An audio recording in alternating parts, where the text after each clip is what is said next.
Hey guys, this is Cam315 back at it with another video for you guys, and we are back with another NBA video for you guys on Cam315 Talk Sports. As now the Eastern or the semifinals for the playoffs are done, and now we're here at the conference finals now. So now we had the conference finals game one for the Eastern Conference, which was between the Boston Celtics and the Miami Heat. And we'll talk about that whole game, but we're going to again go into the former series before we get to the Eastern Conference series. So Eastern Conference or Western Conference? Oh, whichever one is fine. It doesn't matter. Okay. So we'll start off with the Eastern Conference. So I was about to say, no, start West because it was just really enjoyable to watch the Phoenix Suns just get lambasted by one dude. Mm-hmm. Pretty much. One dude.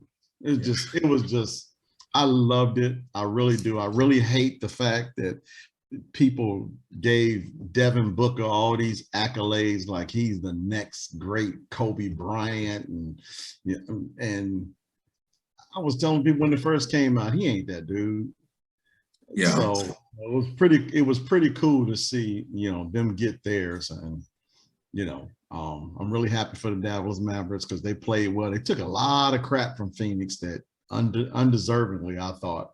But as always, number twos can't beat a number one. It's just that simple. Number twos can't beat a number one. And Devin Booker surely proved he ain't a number one. So, yeah, we'll save the West for best for last. I forgot. Yeah, I forgot. Yeah, you can't stand Phoenix. So, yeah, let's go ahead and I can't stand neither of the teams. Oh, but you really, really, really, really hate Phoenix. So I'll give my thoughts on the Phoenix Suns when we get to that series. East. Let's go East. It's fine. So the first series had the first seeded Miami Heat moving on against the Philadelphia 76ers. To me, this series kind of felt like a gentleman's sweep, even though I think this series went like 6 games, but it still felt like a gentleman's sweep because the thing is, Miami absolutely dominated the first 2 games, mostly because Joel Embiid was out for the first 2 games. Now, I don't know why they just didn't give him a mask and say, get a plane to Miami from game 1. Don't know why they waited till game 3, but that's, I guess, their medical team. So, yeah, and then series just back to Philadelphia. Joel Embiid plays, and he just asserts his dominant force all over the board. They end up tying up the series to make it 2-2. And then they go back to Miami. Miami absolutely just beats them down again. And then Philadelphia, obviously in a must-win game to save their season, they fail to do that. They lose yet again, like predictable, because you cannot trust the Philadelphia 76ers in these clutch time moments, especially with Doc Rivers as the coach. And then most importantly, I'll take it a step further. Also with James Harden. I was about to say that. James Harden failed this basketball team. He was horrible. He had that one good game, I believe it was game 4, in which he had 31. And I think he almost had a triple-double, I believe. He was very good. I wouldn't have called him great, but he was very good. Good enough to get them a win. Embiid was good enough to get them a win in game 4. Those 2 signs right there told me that Miami was going to run away with this series once they got back to Miami, because really, as dominant as Embiid has been throughout the entire basketball year, he was not dominant in game 3. He was not dominant in game 4. They did just enough to beat Miami. And the signs were there that this team was just lame duck moving forward. Miami made the right adjustments, got back to game 5, and at that particular moment, it was just over. It was just over. There's nothing this team could do against Miami. Miami was just too good from the rooter to the tutor. Yeah, that's pretty much all we got to say about this series. Now, in the direction where Philadelphia goes, well, apparently from what it sounds like, they're going to keep Doc Rivers, because Doc Rivers was always in the media talking about his blown leads. and stuff like that, and his job safety, especially after the game was over. But obviously, the number one type of decision they have to make is, are they going to give James Harden the max, or I think super max contract? I'm just going to say this. It's just like the Kyrie situation. This guy doesn't deserve that type of money if he especially being showing up in the playoffs. He sure doesn't. Don't give that guy any more money, because I mean the proof is in the pudding with this guy as far as his playoff history. He's a regular season basketball player. When the playoffs roll around, he is non-existent. Now, granted, he has had some really great playoff moments in which he has played very well, but when the chips are down, you need this guy to do something special. Unfortunately, he has failed time and time again. Just look at it. He has been with so many teams: Houston, OKC, Brooklyn, now Philadelphia. And each time he has done the same thing. When it's time for him to do something in the playoffs, he fails. He fails just at that. And then on top of it, he blames other people. Yeah, and then when he goes through the whole tirade or his circle of, oh, I'm in my honeymoon phase, and then I'm in my phase where I want to get the hell out of town. Yeah. You can't trust this guy. And then he's not getting his way. He's not getting his way. Yeah. I mean, he really isn't. I mean, now granted, there are some numbers that show that defensively he's very good. I mean, personally, I just don't see it. I'm pretty sure there's, his defensive win shares are very high. And I've looked at it a couple of times, and yeah, they're pretty respectable. But again, in the playoffs, I mean, and Doc Rivers did it here too. Man, they were trying to hide James Harden everywhere on defense. They were hiding them everywhere. But Miami was smart enough to know, okay, well, let's go ahead, and because they're switching on defense, let's go ahead and run pick and roll and make sure that James Harden is on somebody that's going to score.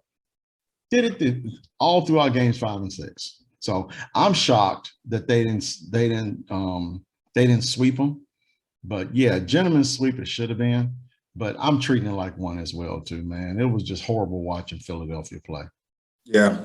Only thing about Philadelphia I see is they're just, all they can do is they can barely escape the first round. They get a second round, they're more than likely done. It's going to be a constant phase. Yeah. As for Joel Embiid, he either gonna have to force his way out of town, as much as he loves Philadelphia, go play with like a legit superstar player if he actually wants to have any aspirations of having a chip, unless he brings like one of those type of players to Philadelphia. Not James Harden. That ain't gonna get you done. But moving on. To me, and I'm sorry, I know we got to move on. To me, the whole thing about Daryl Morey being their GM is another problem. Is probably the main problem that I have with Philadelphia. This guy seems to really like Harden, but Embiid has got to shoulder some of that blame as well too. If you want MVP, then you got to play like one. You got to play like a dominant center. I mean, and to me, he just didn't do that. He was on the perimeter a little bit too much. He didn't post up enough. When he did post up, they didn't give him the basketball. When they came and ran pick and roll and he made really good cuts to the basket, they didn't give him the basketball. And to me, that's a failure. Doc Rivers. Again, I was a failure on Doc Rivers. And I honestly think they got to get James Harden out of there, because I think that basketball team is still really good. Get Harden out of there and see if they can. Free agent going into next year. Say again? He's a free agent going into next year. Well, I say, you know what? Don't re-sign him. Don't re-sign him. Me personally, I would probably say if you can put anything together you can and get Damian Lillard, that would just anything you can to get Damian Lillard, I say do it. I highly doubt Portland's going to do that, because Portland's they're like gun ho on keeping Damian Lillard. Portland don't want to do it. I mean, they really don't. But I mean, eventually Damian's gonna want out of that place, and I think he wanted out after last season. So, but Philadelphia's got to do something. They've got to do something. They made a huge mistake letting Butler go in favor of Tobias Harris, and that was a mistake. That was a big mistake. So it goes back to the past regime. Yeah. So. But anyway, Leopard can't change too many of his spots, but They got to get rid of James Harden. He's just, I mean, the dude just a flat out cancer at this particular moment that I see in his career. Moving on to the next series, it's Milwaukee versus Boston. This series went 7 games and was pretty dang good. We thought we were going to get this in the last series with Boston and Brooklyn, but this was a really good series. It was kind of a back and forth type of series here. Milwaukee, they delivered the first punch, and then Boston fired back Right. like I predicted they would in game 2. And then it shifts to Milwaukee. They both get games in games 3 and 4. But then Milwaukee gets a very key win in that game 5 game. And, you're thinking like, oh, that's it. It's series over. The Celtics probably lost their season because within the last, they were up 14 or something and the Milwaukee Bucks came all the way back. That's correct. And beat them. So I didn't catch this game, but game 6, backs against the wall, Boston showed up and they took a game in Milwaukee to save their season. And then you go into game 7, which I did watch. Milwaukee gets up pretty big, but then after that, Boston just came back, roaring back, and just took the game by storm. And in that game 7, people dub it the Grant Williams game because this guy had 20-plus points. I forgot his final stat line or whatever, but his dude was hitting threes. And my whole thing, especially when it comes to basketball, they kept leaving him open, though. They kept leaving him open. I think he was 7 of 18. Yeah, from 3. But I mean, if they let me open that doggone much, I would shoot it. Yeah. And this is my whole logic when it comes to watching basketball. If you're going to let a bona fide role player just shoot wide open shots and he continuously makes them, and you just don't do nothing, you don't make any adjustments to say, let's close out on this guy, you deserve to lose. It's the same thing that happened. Same thing happened last year against the Jazz when they played the Clippers, when they had a chance to close out the Clipper, or when the Clippers had a chance to close them out, but they let Terrence Mann, who typically doesn't average that amount of points he averages, they gave him almost 40 points. Same thing here. They had the Bucks for some. I thought he did get more than 40. No, that game he had 39 points. Okay. I don't know why Mike Budenholzer didn't make an adjustment to say, let's close out more on Grant Williams so he doesn't get these spot up 3-point shoots or shots up. But they didn't do anything. They just continued to let him wide open, and he continued to freaking make them pay for doing that. Well, the theory is, for me, is always, you know what? 1, okay, that's fine. 2, yeah, maybe he might be a little warm. But once he hits that 3rd in a row, we got to do something about him. We got to do something about him. We cannot have this continue. And then after that, he just kept shooting and kept shooting and kept shooting. I think at one point, man, he must have felt like he was on medication at that point. Because once you get into a rhythm, now this much I can tell you about basketball, especially being a basketball coach. Once a player gets into a rhythm, it's not much you can do to get him out of it. It really isn't. And Grant had a nice little rhythm from everywhere on the court, especially on that left side. He had a nice little rhythm. And I just don't understand what Budenholzer was thinking to not get him out of said rhythm. He was, but I mean, he had to do something, because he was really worried about Tatum. He really was, because especially after the game 5 that he had when I think, what was it? Tatum? No, game 6 when Tatum had 46. I didn't watch the game, so I want to know. Yeah, Tatum went silly stupid that game. He went nuts. So he had to do something, especially coming into their own building. So the best thing you do to keep the crowd out of it, hey, let's try to take away your best player and let somebody else try to do it. Yeah. So it's a good strategy. I mean, it failed because, Williams stepped up. And then in the second half, Brown played better. So it wasn't just Grant Williams. Boston has a really balanced offensive attack, and obviously they can dig their heels in and play really good defense. And that's what they did to close out Milwaukee. I will say this about Milwaukee, though. They made a huge mistake not re-signing PJ Tucker. Huge mistake. I would have never let that guy go in favor of Grayson Allen. I would have never let PJ Tucker go because they had nobody to guard Brown or Tatum. They had Holiday, but he can't be in two places at once. Wherever Holiday was, they attacked someone else. They attacked with the other. So PJ Tucker was a huge mistake for them. Middleton getting hurt was bad. Was bad, but I don't think it was, I don't think that's what cost them the series. They could have won the series without Middleton.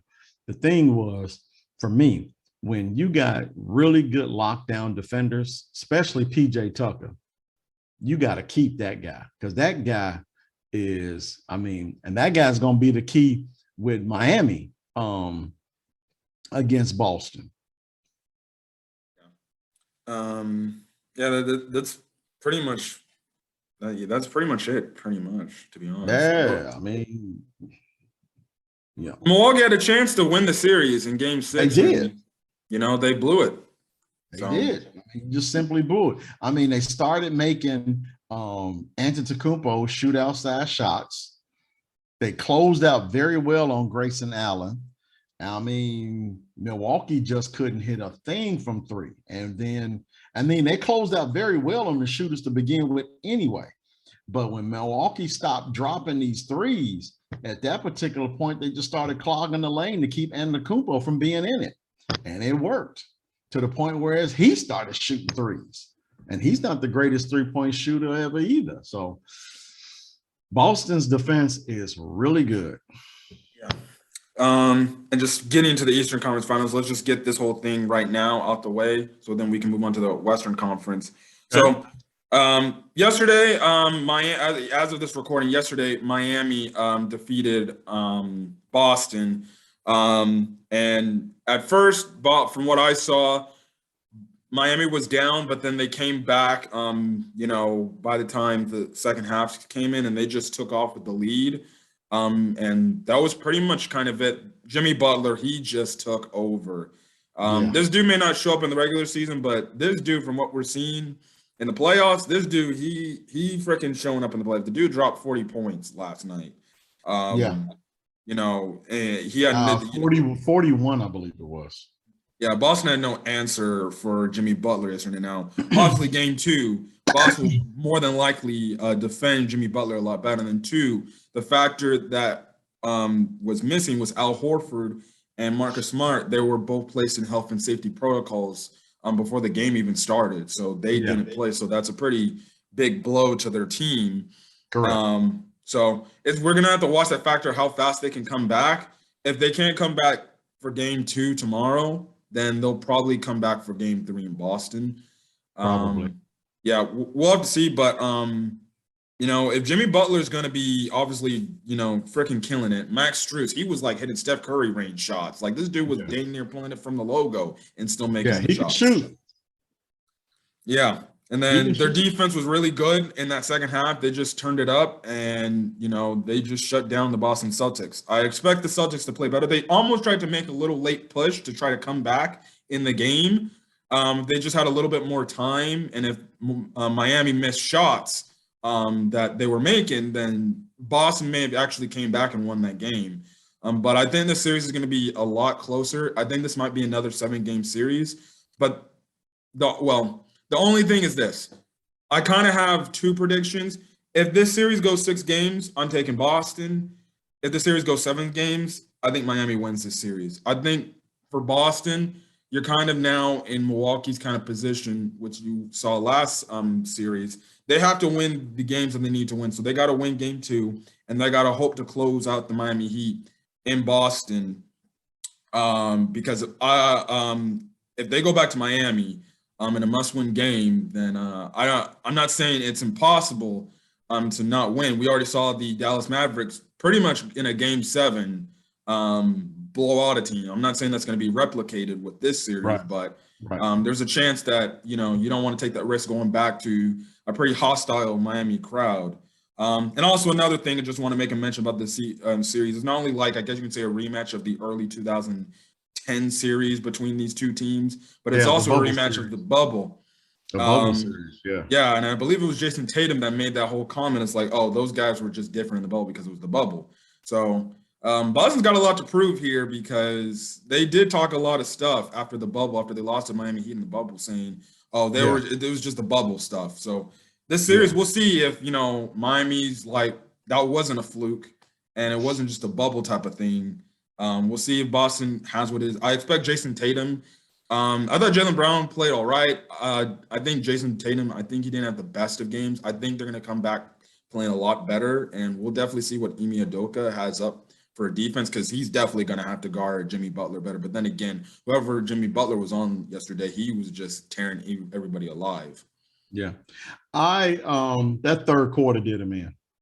I mean, it was just simple. Boston played very well the first quarter, but you can kind of see that they were really missing Horford, especially Horford.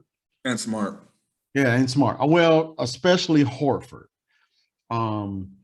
But when the third quarter came around, yeah, man, Miami just for the most part won that game in the third quarter. I think they outscored them by 25 points, and Boston really couldn't recover. And then at that particular moment, Miami started extending their defense, getting out on shooters and things of that nature. And they closed out really well, especially with Bam Adebayo, rim protecting the way he was. Max Strus was really shooting well. And they really missed Marcus Smart emotionally, I'll say. They really missed him emotionally. So, but and then on top of it, they only won by 12. I mean, I'm sorry, 11. They only won by 11. So it's not like, it could have been worse. It really could have been worse. But if Horford and Smart are back out of the protocol for game 2, I expect a different Boston team. I really do. Now, they could very well come back in game 3 after, Miami has protected home court, because that's really all at this particular moment that Miami has done. They're protecting home court. They still got to go to Boston. And Boston really does respond very well once they're in the Garden. So to me, I just felt like game 1 was a filling out process. Butler was great. Don't get me wrong. But one thing I also did notice is that it's the same thing with Miami, man. They got Butler. They got to have somebody else give them some offense that's within the framework of an offense. Because if they're playing defense really well and they're running out and they're getting layups and things of that nature, they're getting 3-point shots off of fast break opportunities, Miami is great. But once you start slowing them down and Butler has to do some things, he can do some things. But when Butler is not playing well, they got to have somebody else to step up and give them some points. And yesterday, I didn't see that. Even Tyler Herro, for me, wasn't as dominant as I've seen him in the regular season. So I'm just going to chalk this up to, Boston just filling them out, getting some game film moments, see what they can do. And then Udoka and his boys, they're going to come back. They're going to adjust. And I think we're going to see a different Boston club in the second half. Then it was just a tale of two halves for me. I just think they were just filling them out, So I honestly think Boston will recover and get game 2. Ultimately, I got Boston winning the series. Yes, Matt, if you're watching this video, I'm going with your Boston Celtics. Oh, you think Matt's going to be listening? I tell you what, you know what? I need to watch the last one. I need to apologize to him. I really did. I picked Milwaukee to beat them. I'm not going to do this time. I think I'm going to go with your assessment as well, that if this series ends 6, it's going to be Boston. This series goes 7. I will lean on the side of Miami, but I honestly think Boston is better equipped to win a game 7 in Miami than Miami is better equipped to win a game 6 in Boston, because I'm still on that thinking that Butler's gonna need somebody to be with him, and I don't think Miami's got that. I mean, when they were in the bubble, Butler basically had to average a triple-double just for them to win, So they did get some help for him, but when it's all said and done, I just don't think Miami has got any help offensively for Butler, especially if the games are close. Moving on to the Western Conference. First series I want to talk about is the Golden State Warriors versus the Memphis Grizzlies. And this series was pretty good. Warriors winning 6 games. They take down the cocky Should have Memphis won in Grizzlies. 5. Yeah. Should have won in 5. I know game 1, you can say Memphis was going to win, especially with the whole fact that Draymond Green was ejected for that game, and that's kind of controversial. I didn't think that was worthy ejection, but it is what it is. Golden State managed to steal game 1, and they managed to win. So I was actually shocked about that. Game 2, I'm like, okay, Memphis got to win game 2. Otherwise, it's going to be game, set, match, done. Because if you go back to San Francisco in the Chase Center, I know it's not like Oracle, but you go back and you freaking are down 0-2. You're losing the series in a sweep. But yeah, they Grizzlies, they battled back and they managed to get their game back in their building. And then game 3, the Golden State Warriors, I believe they won that game. Yeah, they won game 3. Yeah, and I know there was one part in that, I think it was either game 3 or game 4. It was a whole debatable topic. Did Jordan Poole try to purposely hurt John Morant or something like that? But then 2, we also found out, also in game 3, Dylan Brooks was not playing that game because he hit freaking Gary Payton. Well, that I wouldn't was say blatant. hit. He clubbed him. That was blatant. And now, granted, I know there was a lot of talk about that, and I don't think Dylan Brooks is a dirty player. But that play was dirty. He wasn't trying to go for the ball. He wasn't trying to go for a steal. He deliberately went for his head. Yeah, and because of it, that ended up having Gary Payton II, I think having a fractured arm or something, or a fractured wrist. Broke his something with his elbow. I think he broke his elbow. Yeah. So that was the thing. And then John Morant mid-series, he goes out for the rest of the series because he had a knee injury. And Correct. Pretty much after he went out, it was kind of it. Well, Memphis tried to make it as interesting as they could, but too little, too late. And Golden State. That game 5 was an atrocity, man. They didn't show up at all, man. I think it just, even though Steph Curry, which is really unlike him to talk that kind of trash before a game, that didn't seem like it was him. So that's why it was probably so profound to Memphis when, he said what he said pre-game. But game 6, I mean, that's when, man, it just Clay and Steph, just that simple, man. It closed them out. So Golden State they're hurting too, but they won the series, as we both predicted. So, or did you go with Memphis? I went with Golden State. Of course you did. Of course you did, because it's Golden State, man. It's the best team in the league. Yeah. As for the Memphis Grizzlies, they're solid. They're solid. I think They'll be back. Yeah, they'll be back. I still think they're a few years away. And then I guess the one thing Memphis has to monitor is the injury bug with John Morant, because he has been getting hurt early in his young career. And I'll say this, John Morant is highly similar to Derrick Rose, Russell Westbrook. What's the common factor with those two? They had a lot of knee injuries because they put so much on their bodies to get to the paint, get to the hole, and explode. So they really, really, really depended on their athletic ability to be successful. So I think John needs to be a little bit more, you don't want to tail him. You don't want to, hold him back or anything like that. But at the same time, you got to make him understand that sometimes the smart play is not, the smart play is better than the play that's going to get you on SportsCenter. Well, we'll see. Hopefully, that's something Memphis has to monitor. So maybe they try to bring in maybe a second, star player so they can take a load off what John Morant typically Maybe. Maybe. So we'll see. We'll see where they go. Yeah. The timer's at 5. Did you want to start a new video? Yep. We don't have All right. enough time. Yeah. All right. We'll be back real soon, guys.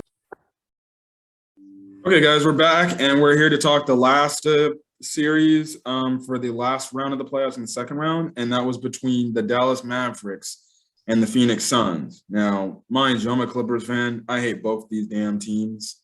But the one thing is, really hate Phoenix, though. Oh, I hate Phoenix a lot, but at the same time, I still can't stand Luka Doncic either. But the only thing is, I can say as a Clipper fan, we actually beat this guy 2 times in a playoff series so far. That's true. Leave Luka alone.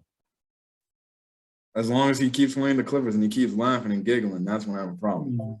But it's Phoenix that just like makes me just. So, this series was going to be interesting. Now, I think a majority of people took Phoenix. I think we took Phoenix. We were like wrong to take them. Yeah, we took Phoenix. Phoenix got the first 2 games, and I'm like, well, it looks like this can be over faster than I thought it would be. I guess they're going to move on to the Western Conference Finals again. But then Phoenix could not get a game, absolutely no game in Dallas at all in this series. And that kind of hurt them a lot, because they even had a chance to close Dallas out when they went up 3-2, and they could not beat Dallas. And I think they even got blown out in that game. And they were taking their chances. Oh, we're going back to Game 7. And the constant thing is that Chris Paul and Devin Booker, because there were like a lot of picture memes about that, them talking all this crap and everything, saying, oh, we're good, and stuff like that. Well, you're thinking, okay, Game 7, we'll see what's going to happen. And those guys got wiped off the court. If I could tell you that it was like almost pretty much 70 to like 20 something at like halftime or something like that. That's not the right score, but it was like of that margin. And pretty much the game was over. You'd just be shocked, like, bruh, this might have been the worst Game 7 in NBA history. Yep. Like, my God, how the Phoenix Suns do not show up prepared to play or anything, I have no idea. They just absolutely, all Luka Doncic came out, and he and the Dallas Mavericks, they just spanked those boys, and they said, get back home in Arizona. Go watch the trash Diamondbacks or something like that, or something. That was pretty much it. Just like I said before we start this video, number 2s don't beat a number 1. They don't. And Luka showed, without a doubt, if there is any question about it whatsoever, I don't know what basketball game you were watching. Luka Doncic is a number 1 dude. He is a dude you can build your team around and be successful. He is a dude that you can pick to build your team around. Unfortunately, Phoenix don't have that kind of guy on their team. They don't. Chris Paul never was that kind of guy. Devin Booker isn't that kind of guy. I think we finally have realized that. So let's stop the Devin Booker, Kobe Bryant comparisons, because Devin Booker ain't that dude. You can forget it. There is no way that this guy can lace up Luka Doncic's shoes. And he showed everybody why. Luka Doncic was just amazing. It was just amazing. And then on top of that, Luka got a number 2, it appears, in Spencer Dinwiddie. Didn't he have 30 that game? Yep. I think he had 30 in the closeout game. So I'm just like, okay, all right, you got Luka and Dinwiddie doing their thing, but Paul and Booker, all they doing is just they trying their best to draw fouls, and in the Game 7, you're not gonna get that crap. You're not gonna get that stuff. So just play basketball. Stop trying to play with the officials. Yeah. You know? So anyway, I'm glad to see Phoenix lose. I really am. I've never really was a fan of them. You know, I want to see number 1s go up against number 1s, you know, so it's really good that we get, you know, Golden State and Dallas in the Western Conference Finals. I mean, I really like that because you got some guys that actually want to win basketball games and not people who just want to sit up here and talk trash and think they're better than their, and just, you got to play, man. And I didn't see that out of Phoenix. I mean, they pretty much thought that, hey, if I show up, we gonna win. I ain't gotta do nothing. And that's what I saw out of Phoenix. And Luka was like, oh, really? You guys are beneath me, and I'm going to show you you are beneath me. That's what number ones do. Pretty much. Phoenix, well, you wish you probably had won that championship last year, because you guys are going to probably back. Hell, you guys might be going back to the lottery teams again, because Man, I'm trying to tell you, they are on their way. Because right now, 38. He's going to be 38 next year, and they're about to lose DeAndre Ayton. Definitely looks like it after what happened between him and Monty Williams. Yeah, I mean, I heard he plays video games more than he gets sleep. Be like, okay, you definitely are not gonna be with the Phoenix Suns next year. So I mean, they're to me, their window has finally closed. They're done. Yeah. But to be honest, if you even go back to last year's playoffs, if half the teams they played throughout the entire playoff round, as much as I hate the Lakers, they had an injured team there. It's debatable if the Lakers would have beat them in that series. They swept Denver, but Denver didn't have no Jamal Murray that series. Correct. And then when they played the Clippers, they still almost lost to the Clippers. If not for Chris Paul having a breakout game 6 in Los Angeles, they could have potentially lost the Clippers series. But I think this also puts to bed to the fact that if it was full healthy Clippers team versus full healthy Suns team, Clippers waxed these guys easy. Clipper would have been, and didn't Leonard, get hurt that series against the Suns? He got hurt in the Jazz series. He got hurt in the Jazz series. So, but even then the Clippers took those dudes to 6 series, and you just winning like them to 6 games. So I honestly think that when it's all even, 100%, Phoenix shouldn't have got as far as they did anyway. No, they really shouldn't. Yeah. I mean, I do like Mikal Bridges, and I do feel for that guy, because they asked him to do a lot for that basketball team. And I just don't see many people on that team that's doing a lot of the things he's doing. So I feel for him. I really feel for Monty Williams, because I honestly think he is a really good coach. And this current assault, and they'll be good next year, but they won't be championship ready unless they do make some type of move to bring in try to get a number one, maybe. I don't know, man. They gotta do something, because right now that team, as currently constructed, is not good enough. Yeah, and if they lose DeAndre Ayton, they're done for good. And somebody's gonna sign him though. Oh yeah. I think he's still a solid player. He's a solid player. Let's just hope it's not Chicago. I was gonna say, I think Chicago should be in the market. He's better than Nikola Vujovic. I would prefer Mo Bamba. No. Phoenix. Not after that last report about the sleeping for 2 hours and playing video games for 6 and 7 hours and playing more video games, you getting sleep, man. Dude, come on now. You're a professional, man. You gotta, if you know better, you do better. Apparently he don't know better yet. Yeah. So Phoenix, well, I hope you enjoyed your little nice run you guys had. It was a good one for what it lasted. So whoever that guy who was in the finals last year doing that money stuff, he won't be doing that money stuff no more. Nope.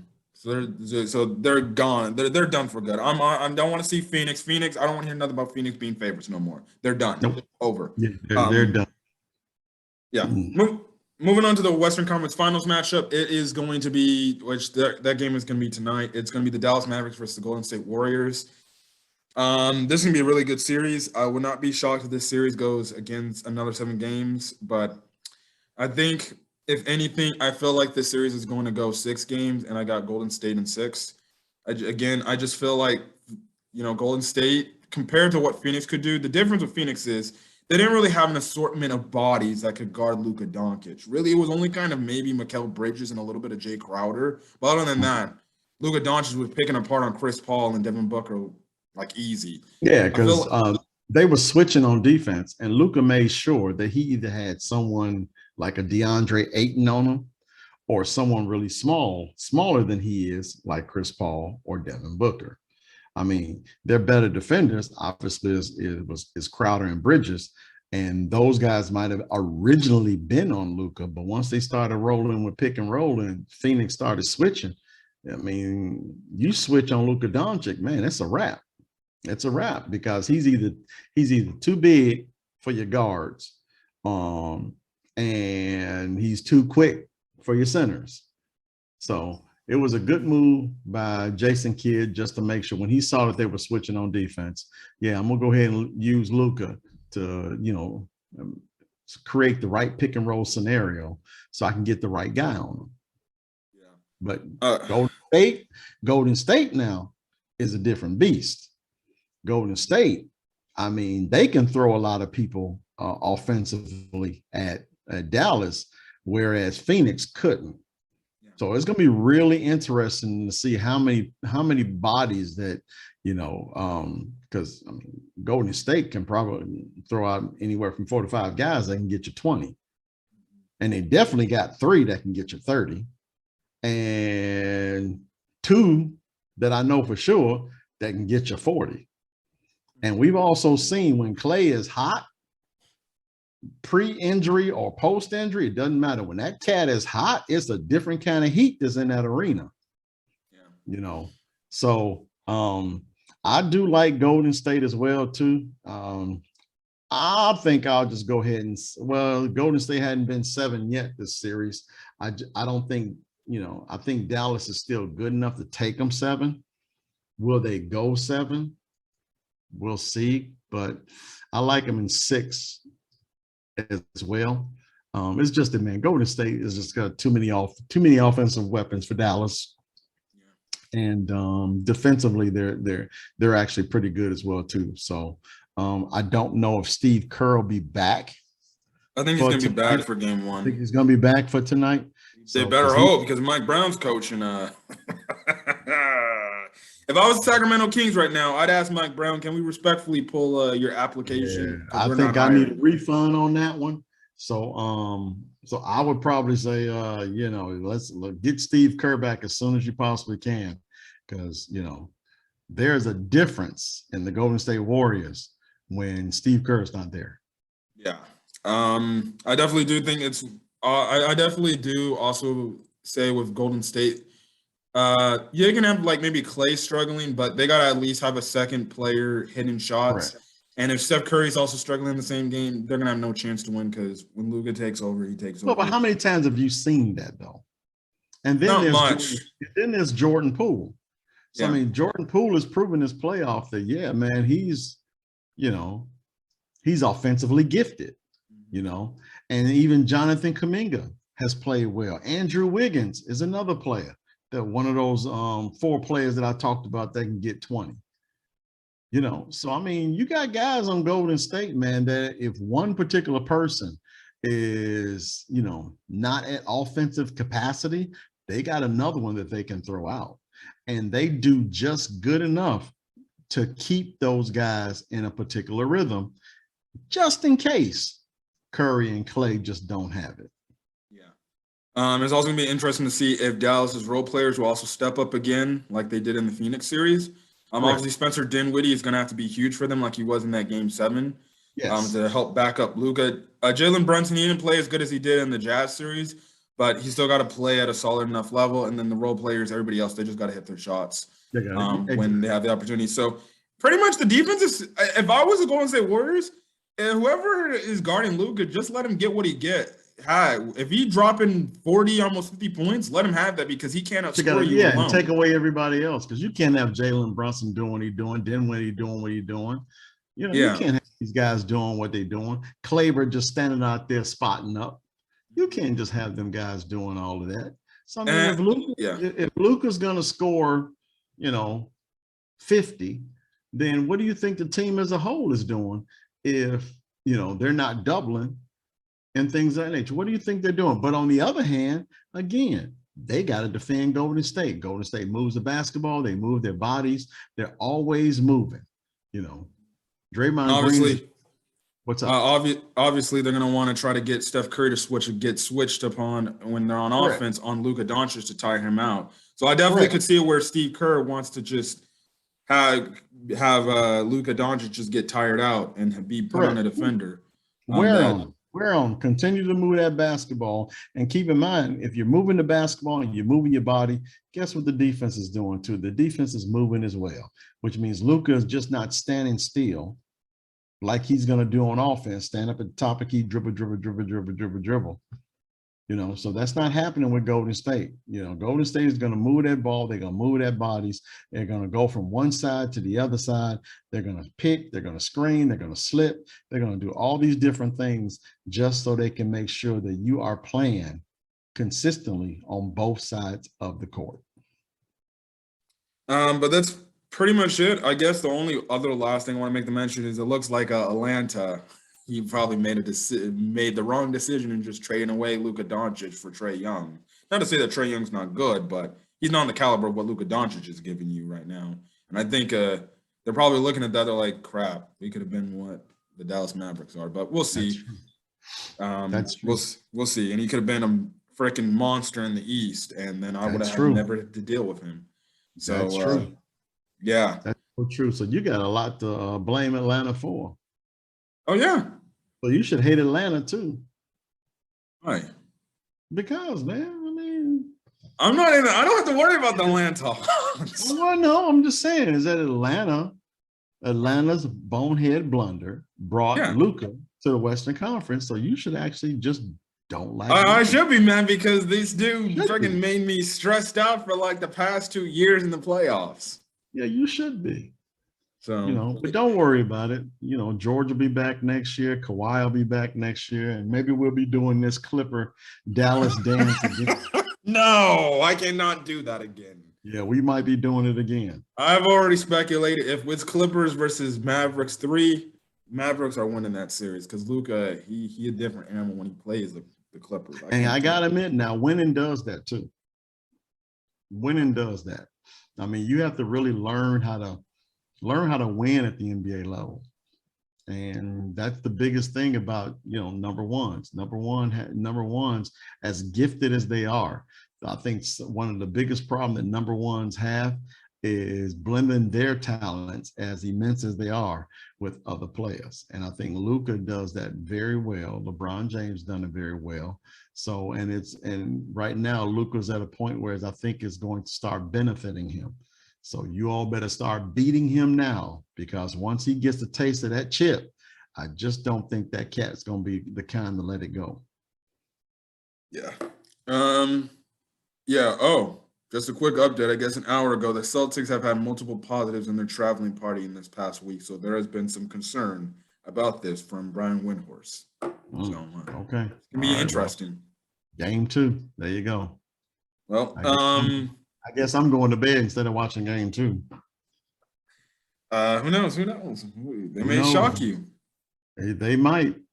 Depends on the so-called positives that they are, you know, about to report, if there are any. All right, guys. That's pretty much it for this round. Hold on 1 second. I'm sorry. My basketball team has believe it or not, they've been watching our videos, and they really do like the conversations that you and I have, even though sometimes, you know, we don't agree on certain things. Mm-hmm. So I just want to go ahead and throw another shout out to Arlene and Joy, who are one of my favorite basketball players I've ever coached in all my years of coaching. I'd like to thank them for all their hard work, and I really do appreciate them. And I know it's probably going to set off the other players on the team, but you know what? Arlene and Joy are 2 very special people, and I just want to give them a shout out. Well, there you go. There you go. But we're going to get out of here, guys. So if you guys like the video, leave a like, put in the comment section your thoughts on the predictions for our conference finals, as well as our thoughts on the semifinals, as well as hit the subscribe button, like you saw the little animated graphic at the start of the video. If you want to get more sports content for Game for 15 Talk Sports, Again, I talk NFL, NBA, then MLB. Well, I haven't talked to MLB. It's mostly been Angels, but I do talk about my Angels, my Clippers, and then my Bears. They still in first place? We're in second place right now. Oh, shame. I guess I kind of jinxed them with they gonna run away with the division. I don't my thing about the Angels, again, I don't want to go off on another tangent, but I don't trust these guys until I see these guys playing serious October baseball. That's when I'll have trust in these guys. I agree. So it's not June just yet.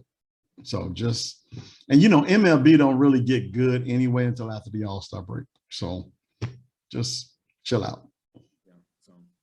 So look forward to that. Other than that, we will be, after the conference finals are done, we'll be doing the same thing with our finals predictions. And then after the finals are over, we'll do our finals recap. And then it's pretty much on to Chicago Bears season. And you know what, Matt, don't stop hiding. We're looking for you, Matt. Stop hiding. Don't do it. Don't do it. Don't do it. Yeah, we'll see if we can get Matt on for our NFL videos. This time, this will be a first for me, talking not just strictly Chicago Bears. We'll see if we can talk NFL football in general, too. So, yeah, that's the whole thing. But anyways, guys, we'll catch you guys in the next video. Until then, guys, have a great rest of your day, and hopefully you guys are staying safe out there. Until then, guys, peace.